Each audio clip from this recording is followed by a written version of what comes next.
Assalamualaikum warahmatullahi wabarakatuh. Halo semuanya, kembali lagi bersama saya. Pada video kali ini kita akan menganalisis data kasus penipuan dengan menggunakan Python. Di sini kita akan membaca data, menghitung frekuensi kejadian, menemukan pola transisi antar kasus, dan menampilkan hasilnya dalam bentuk grafik. Baiklah, langsung saja kita mulai. Sebelumnya, di sini sudah ada coding yang saya buat.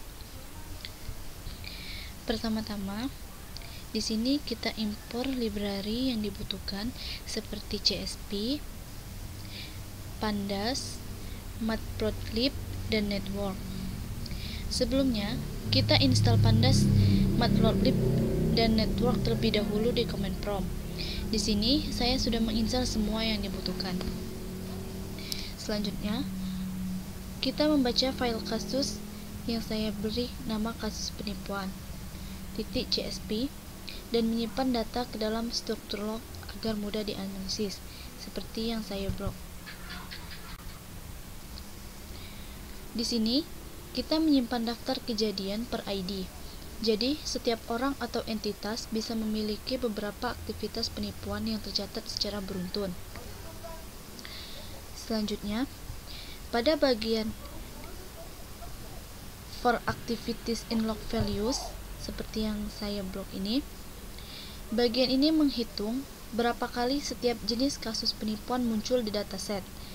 Kita ingin tahu jenis penipuan apa yang paling sering terjadi.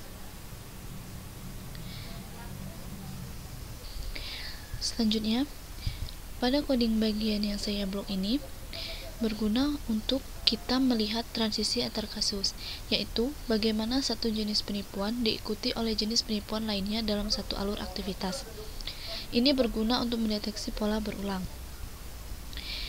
Pada coding bagian ini, itu berguna untuk grafik yang menunjukkan transisi antar kasus. Misalnya, dari penipuan uang ke penipuan barang, terjadi beberapa kali. Ini berarti pelaku mungkin menggabungkan taktik yang berbeda saat melakukan kejahatan.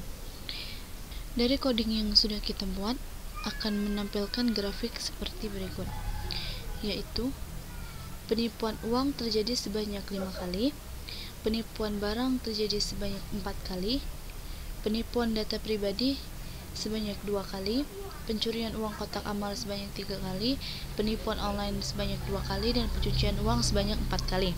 Selanjutnya di sini kita lihat untuk grafik transisinya. Penipuan uang dan penipuan barang terjadi sebanyak 1 kali. Penipuan data pribadi terjadi sebanyak 1 kali. Penipuan data pribadi ke penipuan data pribadi terjadi sebanyak 1 kali. Selanjutnya pencurian uang kotak amal ke penipuan barang terjadi sebanyak 2 kali. Lalu penipuan barang ke pencurian uang kotak amal terjadi sebanyak 2 kali. Penipuan barang ke penipuan barang terjadi sebanyak 1 kali. Penipuan online ke pencucian uang terjadi sebanyak 1 kali. Pencucian uang dan pencucian uang terjadi sebanyak 3 kali. Penipuan uang ke penipuan online terjadi sebanyak 1 kali. Penipuan online ke penipuan uang terjadi sebanyak 1 kali. Dan yang terakhir, penipuan uang ke penipuan uang terjadi sebanyak 2 kali. Dengan analisis ini, kita bisa memahami pola penipuan secara lebih mendalam, dan informasi ini bisa sangat membantu dalam upaya pencegahan atau investigasi ke depan. Teman-teman bisa mencobanya sendiri di rumah dengan menggunakan inovasi dan membuat coding yang lebih berkembang. Sekian tutorial dari saya.